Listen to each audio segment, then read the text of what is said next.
In this video, you will learn how to find out the acidity in given water sample by titration. Hello guys, welcome to our YouTube channel Source of Skills. Please like and subscribe our channel for informative videos. The required apparatus and solutions include NaOH solution of 0.1 normality, methyl orange indicator, a burette, a beaker of 10 milliliters, a dropper, conical flask, an iron stand, a funnel, magnetic stirrer, and a magnetic bar. So first of all, take a water sample of 50 milliliter in a beaker. You can take this water sample from the tap or from your laboratory.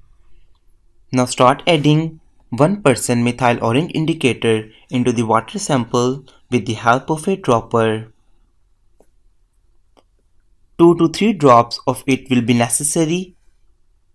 Now you will see the water will change its color.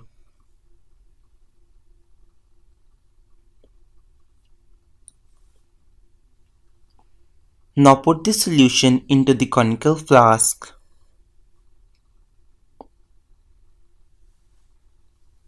Now take an iron stand and tight the burette on it and put funnel on the opening.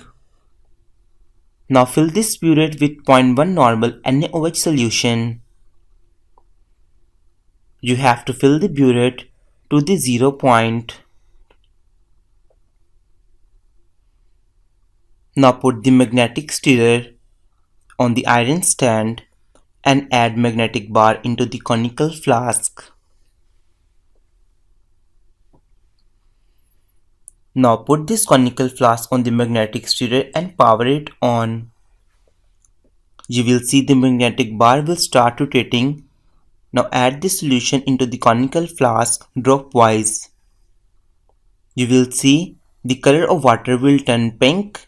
You have to stop the solution. Now note down the reading. We get titrant as 12 milliliters. Now let's start some calculations. For that, the volume of water sample is 10 milliliters. The consumed titrant is 12 milliliters. Normality of NaOH used is 0.1. Let's find out the acidity. So to find out the acidity, we have to use a formula. The acidity is equal to normality multiplied by consumed titrant divided by volume whole multiplied by 1000. This is milli conversion factor. Now let's put the values. We get 0.1 multiplied by 12 whole divided by 10 multiplied by 1000 and our acidity value is 120.